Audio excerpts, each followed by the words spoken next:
Hello friends and welcome back to our channel Banaras the learning channel. तो आज हम discuss करने वाले हैं षट दर्शन के बारे में।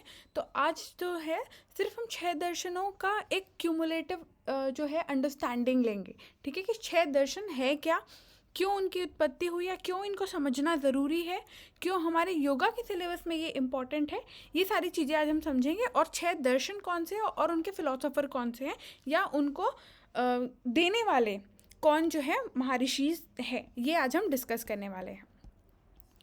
तो ये जो छह दर्शन है उसके अंडरस्टैंडिंग हमें क्यों ज़रूरी है, कहाँ से हमें समझने की ज़रूरत है।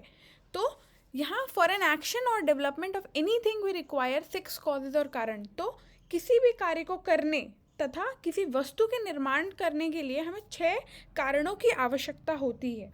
वो कौन कौन कौन से कारण हैं? निमित्त कारण, उत्पादन कारण, काल, पुरुषार्थ, कर्म और प्रकृति। ये छह कारण यहाँ पे बताए गए हैं और इसका कंपैरिजन जो है वो पॉटर से किया गया है। जैसे एक कुंभकार यानी कि जो मिट्टी का बर्तन बनाता है वो कैसे बनाता है, उसको उसके लिए छह कॉजेस जो है उसको रिलेट किया गया, उनकी आयरनी दी गई है।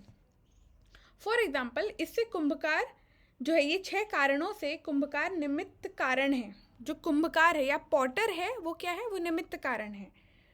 ठीक है, मिट्टी क्या है? उसका उत्पादन कारण है, क्योंकि मिट्टी से ही वो उत्पाद कर पा रहा है, यानी कि उस पॉट को बना पा रहा है।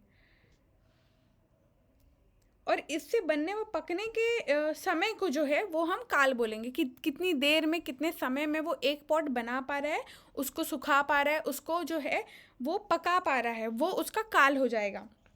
और कुंभकार का जो पुरुषार्थ है या उसकी जो स्किल है उसको बनाने की, वो उसका पुरुषार्थ हो जाएगा। उसकी जो स्किल है पॉट बनाने की वो उसका पुरुषार्थ है।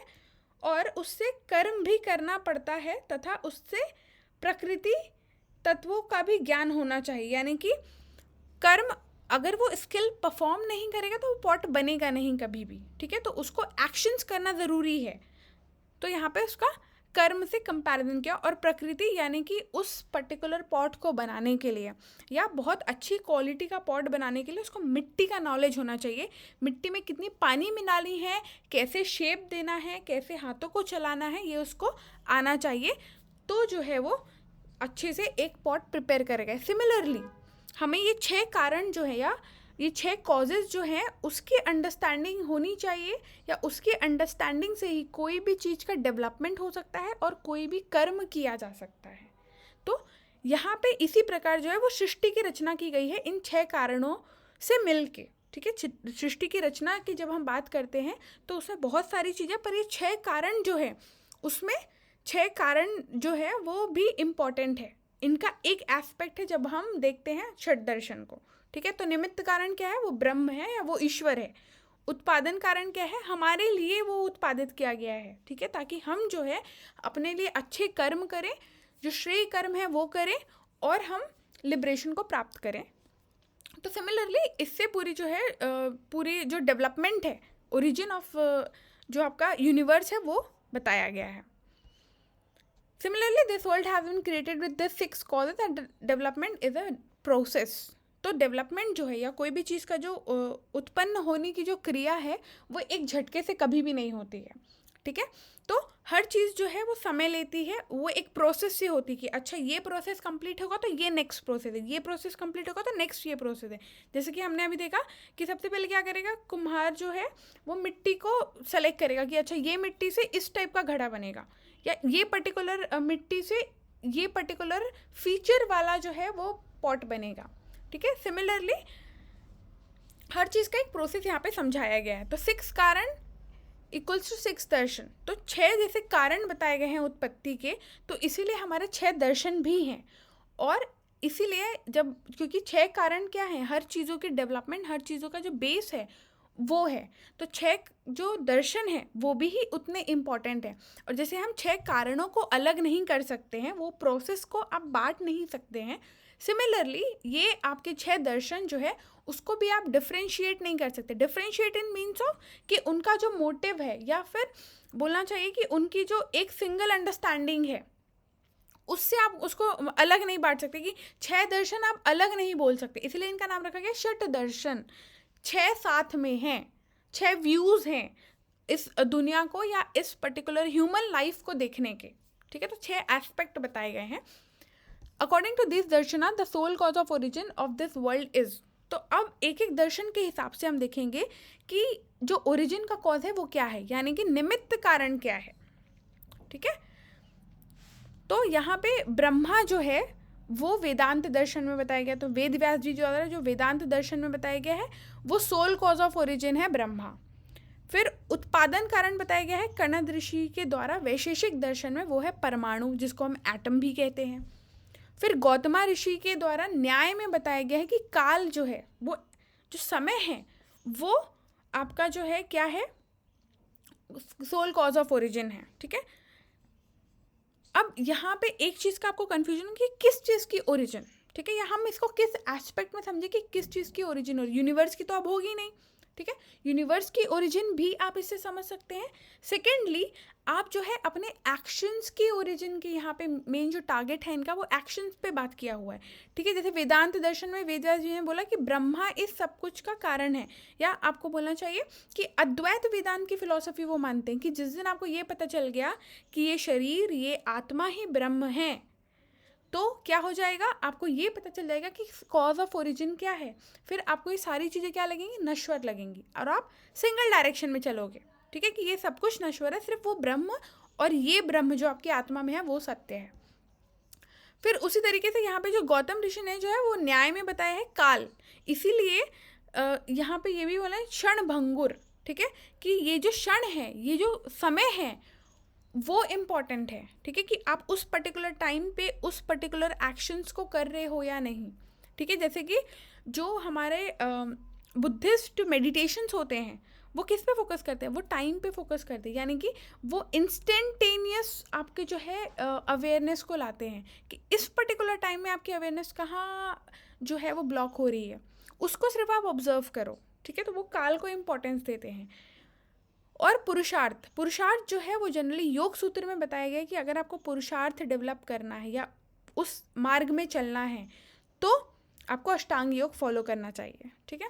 फिर जैमिनी ने मीमांसा में बताया है कर्म जो है वो कॉज ऑफ ओरिजिन है, कि आप जैसा कर्म करोगे उस हिसाब से आपको सफरिंग मिलेगी, या उस हिसाब से आपका आगे का जो भी एक्शंस हो गए या आगे की जो कुछ भी आपको भोगना है वो आपके आज के कर्म डिसाइड करेंगे, ठीक है। फिर कपिल मुनि ने जो है वो प्रकृति को जो है सुप्रीम माना है, ठीक है, या सोल कॉज ऑफ ओरिजिन माना है।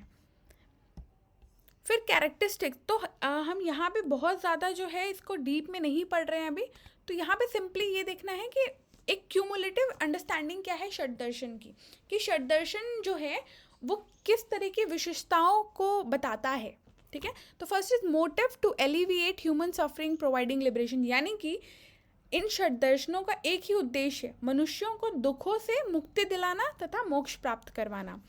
फिर एक कॉज ऑफ सफरिंग, जैसे कि राग, द्वेष, अविद्या, from which human has to overcome, और वो दुख क्या है या वो दुख का कारण क्या है, राग, द्वेष और अविद्या, ये दुख के कारण है। ये कहाँ बताए गए हैं, ये आपके पतंजलि योग सूत्र में बताए गए हैं कि कॉज ऑफ सफरिंग जो है वो राग, द्वेष और अविद्या है, और उन्हीं से मुक्त कराना ही, उसी से ऊपर उठना ही इन षड्दर्शनों का या इस ह्यूमन लाइफ का जो है वो मोटिव है। उसके अलावा इसके बेनिफिट क्या है, with this knowledge one achieves materialistic as well as spiritual benefits, तो इनका ज्ञान होने से इस लोक की परलौकिक और इहलौकिक दोनों टाइप के जो है वो सुख प्राप्त होते हैं मनुष्य को। देन अंडरस्टैंडिंग कर्मा साइकिल और explains that action can not be completely eliminated and as per the nature it will result in happiness और सॉरो, ठीक है।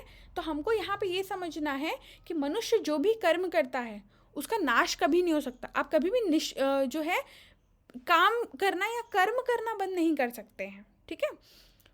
और समय आने पर जो है वही कर्म जो है अपना फल अवश्य देता है, ठीक है। अगर आपका वो कर्म अच्छा होगा तो वो आपको अच्छे रिजल्ट्स देगा, अगर वो आपका कर्म बुरा होगा तो आपको सफरिंग यानी कि सॉरो या दुख प्राप्त होगा, ठीक है। Whatever we are facing today due to the action of past life, ठीक है। तो मनुष्य जो है जो भी आज कुछ भोग रहा है वो सब कुछ क्या है, उसके पूर्व जन्मों में किए गए कर्मों का ही फल है, ऐसा षड्दर्शन जो है वो मानते हैं। फिर humans are free to act but are not to get result, मतलब मनुष्य जो है अपने कार्य करने में क्या है, फ्री है, या उसको फ्रीडम ऑफ एक्शन है, स्वतंत्र है, किंतु जो कर्म फल मिलेगा, उसके एक्शन का जो रिजल्ट मिलेगा वो परतंत्र है। वो जो है वो उस सुप्रीम या वो अलग से डेवलप होते हैं, उस पर ह्यूमंस का कोई कंट्रोल नहीं है। इसीलिए हम क्या कर सकते हैं, हम सिर्फ अपने एक्शंस को इम्प्रूव कर सकते हैं, अपने कर्मों को सुधार सकते हैं। देन कॉज ऑफ बॉन्डेज क्या है, इस संसार में बंधने का क्या कारण है, अविद्या, according to which one achieves different age, class और मटेरियलिस्टिक बिलोंगिंग। तो संसार में बंधने का कारण क्या बताया गया है, अविद्या, और जिसके रहते ही जो भी आप जाति, आयु या भोग प्राप्त करते हैं अपने जन्म में, अपने जीवन में, वो इसी की वजह से प्राप्त करते हैं। जिस लेवल की अविद्या होगी उस लेवल का आपको जो है वो लाइफ मिलेगी, क्लास मिलेगा और मटेरियलिस्टिक बिलोंगिंग या सुख मिलेगा या भोग मिलेगा। अब इन सब से ओवरकम कैसे करना है, अविद्या को दूर करके, यानी कि विद्या लेके। तो अविद्या से मुक्ति का क्या कारण है, सिर्फ ज्ञान ही एक ऐसा उपाय है जिससे अविद्या से जो है मुक्त हो सकता है इंसान। फिर एक्शंस और कर्म are not the way to get liberation. तो ये माना गया है कि जो कर्म है वो मुक्ति का साधन कभी नहीं बन सकता। इससे सिर्फ हम क्या पा सकते हैं, स्वर्ग पा सकते हैं, ये लोग पा सकते हैं, वो लोग पा सकते हैं, ये मुक्ति कभी नहीं दिला सकता। ठीक है, तो यहाँ पे दो पाथ जो है वो बताए गए हैं, दो जो है मार्ग बताए गए हैं, एक श्रेय मार्ग और एक प्रेय मार्ग। तो श्रेय और प्रेय मार्ग कौन से उपनिषद में हम पढ़ते हैं, अभी रिसेंटली उसका वीडियो भी मैंने अपलोड किया था। कठो उपनिषद में हम श्रेय मार्ग और प्रेय मार्ग के बारे में पढ़ते हैं। तो यमराज जी जो है वो नचिकेता को समझाते हैं इसके बारे में। तो श्रेय मार्ग कौन सा मार्ग है, जो लिबरेशन का मार्ग है, जो आपको मोक्ष दिलाता है। ठीक है, तो मनुष्य को जो अधोगति का कारण बनता है वो आपका प्रेय मार्ग बनता है, यानी कि जो सफरिंग दिलाएगा वो प्रेय मार्ग है, जो अब आप मटेरियलिस्टिक चीज़ों के पीछे भागोगे, और जो श्रेय मार्ग है वो आपको एनलाइटमेंट यानी कि मोक्ष की प्राप्ति कराएगा। अब श्रेय मार्ग में कैसे चले, तो how to follow shreya marg, to master this path follow ashtanga yoga. तो श्रेय मार्ग में चलने के लिए अष्टांग योग की साधना जो है वो आवश्यक मानी गई है। फिर परम पुरुषार्थ, ठीक है, परम पुरुषार्थ जो है वो किसको अचीव है, तो ब्रह्म की प्राप्ति ही मनुष्य का जो है वो परम पुरुषार्थ है। यानी कि एक ह्यूमन की लाइफ में सबसे बड़ा जो अचीवमेंट है वो है उस ब्रह्म का ज्ञान, या वो है सेल्फ रियलाइजेशन। यहाँ पे उसको परम पुरुषार्थ माना गया है। फिर तत्व ज्ञान क्या है, तो तत्व ज्ञान के लिए ये कहा गया है कि तत्व ज्ञान जो है, यानी कि जो हम पढ़ते हैं एटॉमिक लेवल, या फिर जो बोलते हैं गूढ़ जो ज्ञान है, ठीक है, जैसे सांख्य फिलॉसफी तत्व ज्ञान की बातें करता है, ठीक है, वैशेषिक भी बात करता है कुछ जो है कुछ हद तक। तो यहाँ पे क्या बताया गया कि जब आपको तत्व ज्ञान हो जाता है तो वो आपको कर्म बंधनों से मुक्त करने में मदद करता है, क्योंकि आपको रियलिटी पता चल जाती है ना, ठीक है, कि सब कुछ जो है क्या है, उस एक सुप्रीम कॉज की वजह से है। तो आपको जब रियलिटी पता चल जाएगी तो आप क्या हो जाओगे, आप लिबरेट हो जाओगे। तो इसीलिए तत्व ज्ञान को यहाँ लिबरेशन का एक मीन माना गया है। फिर इन दिस फिलोसफीज और व्यू, ये 6 दर्शनों में इज एक्सेप्टिंग गॉड और सुप्रीम इन सम और अदर वे, यानी कि भारत के जो ये 6 दर्शन हैं, आस्तिक और नास्तिक, जो कि हम आगे क्लास में डिस्कस करेंगे, तो उनमें जो है किसी न किसी रूप में एक सुप्रीम कॉज को माना गया है, चाहे वो भगवान हो, ब्रह्म हो, या कोई और पर्टिकुलर कॉज हो, या उसका कुछ नाम और दे दिया गया हो, बट उन्होंने एक सुप्रीम कॉज, एक पावर को वहाँ पे एक्सेप्ट किया है। Then every philosopher of these 6 philosophies और षड दर्शन explains that human is a कर्म फल भोक्ता of his own actions, यानी कि सभी दर्शन जो हैं ये बताते हैं कि जो जीवात्मा है या मनुष्य है वो कैसा है, वो नित्य है, अल्पज्ञ है, ज्ञान आदि गुणों से युक्त है, एक उद्देशी है, अणुरूप है, यानी कि बिल्कुल तत्व जो है उनमें तत्वों से बना है, उन तत्वों से बना है। वो छोटे तत्व, जैसे कि हम बोलते हैं ना कि बाहर 5 तत्व से पूरी प्रकृति बनी, तो हमारा शरीर भी उन 5 ही तत्वों से बना है। तो वो अणु स्वरूप है तथा कर्म फल का भोक्ता है। ये इस पर्टिकुलर दर्शन में जो है सारे फिलोसोफर जो है इसको बात को समझाते हैं। उसके अलावा जीव, प्रकृति और ब्रह्मा जो है वो डिफरेंट है, तीनों अलग अलग कंसेप्ट है, अलग अलग चीज़ें हैं, ये षड दर्शन बोलता है। इसके अलावा यहाँ पे बोला गया कि जीव और ब्रह्मा जो है वो स्वतंत्र सत्ता है, ठीक है, अलग अलग सत्ता है, और प्रकृति भी जो है वो नित्य है, ठीक है, यानी कि जीव और प्रकृति और ब्रह्मा तीनों डिफरेंट चीज़ें हैं। तो इसमें प्रकृति और जीव तो क्या हो गया, मॉर्टल हो गया, यानी कि वो नश्वर है, वो खत्म हो जाएंगे एक दिन, बट वो ब्रह्म जो है वो नित्य है। ठीक है, और प्रकृति the field of this world of action, यानी कि प्रकृति जो है इस कार्य जगत का उत्पादन कारण है। जो भी हम कर्म करते हैं उसका कारण क्या है, ये प्रकृति है। ये प्रकृति हमें जो है एक्शंस करवाती है। ठीक है, देन मुक्ति, तो मुक्ति क्या है, getting free from death and rebirth cycle और गेटिंग फ्री फ्रॉम सफरिंग। तो यहाँ पे जन्म मरण से छुटकारा पाना, उस ब्रह्म को पा लेना ही मुक्ति बताई गई, या फिर दुखों से छूटना ही मुक्ति है, ऐसा यहाँ पे बताया गया है। Then every propagator gives important to Vedas and believe it as an authentic source. तो सभी जो दर्शनाकार हैं, इन दर्शनों को देने वाले हैं, वो सब ही वेद को एक प्रमाण मानते हैं। ठीक है, यानी कि वेद एक ऑथेंटिक सोर्स है, ये उनका मानना है। Then as per the good and bad deeds the reincarnation is planned. तो सभी वेद जो हैं ऐसा मानते हैं कि या सभी जो बोलना चाहिए षड दर्शन है वो ऐसा मानते हैं कि मनुष्य जो है अपने शुभ और अशुभ कर्मों के अनुसार जन्म पाता है, यानी कि रीइंकार्नेट होता है, या फिर वो उन बंधनों से मुक्त हो जाता है, यानी कि डेथ और रीबर्थ से फ्री हो जाता है। तो जो भी अच्छे कर्म करते हैं, शुभ कर्म करते हैं, उनका रीइंकार्नेशन नहीं होता, यानी कि रीबर्थ नहीं होता, और उनको मुक्ति मिल जाती है। ठीक है, और जो बैड डीड्स करेंगे वो बार बार जो है जन्म लेंगे और उस साइकिल में फंसेंगे। ठीक है, और कर्म करेंगे और जन्म लेंगे और फंसेंगे, जब तक वो अपने सेल्फ रियलाइजेशन के लिए वर्क नहीं करते। ठीक है, और every Darshan believes in reincarnation. ठीक है, तो ऑलमोस्ट सारे जो दर्शन हैं वो रीइंकार्नेशन या रीबर्थ की फिलॉसफी को एक्सेप्ट करते हैं। ठीक है, while understanding each darshan there is a minor conflict in each philosophy, but in real every darshan is explaining that one is supreme.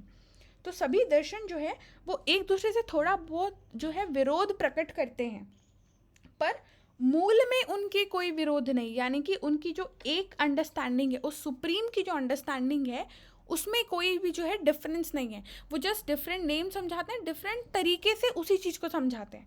ठीक है, जैसे फॉर एग्जांपल अगर हम बोले कि अगर किसी को 1+2 नहीं समझ आ रहा है, ठीक है, तो हम क्या करेंगे, उसको 1+2 लिख के समझाएंगे। वैसे नहीं समझ आ रहा तो हम उंगलियों से काउंट करके समझाएंगे।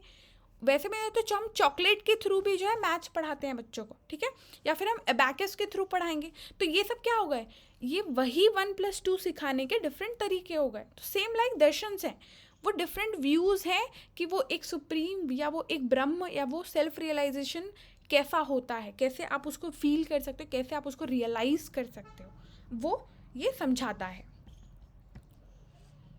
तो अब ये देखते हैं कि जो 6 दर्शन हैं वो कौन से हैं, उनके प्रोपोगेटर कौन से हैं, क्योंकि इनमें से प्रीवियस ईयर क्वेश्चंस जो हैं वो पूछे गए हैं। ठीक है, तो वैशेषिक दर्शन, उसके जो फिलोसोफर या प्रोपोगेटर है वो है महर्षि कनद ऋषि ने वैशेषिक दर्शन दिया था। गौतम ऋषि ने जो है वो न्याय दर्शन दिया था।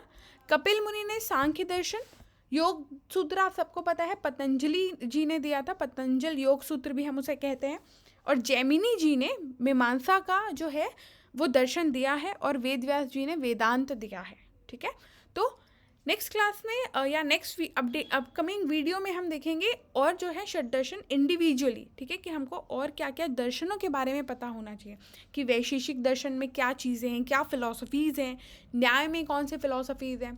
तो hope you guys like this video, do like, share and subscribe our channel for more videos. Thanks for watching.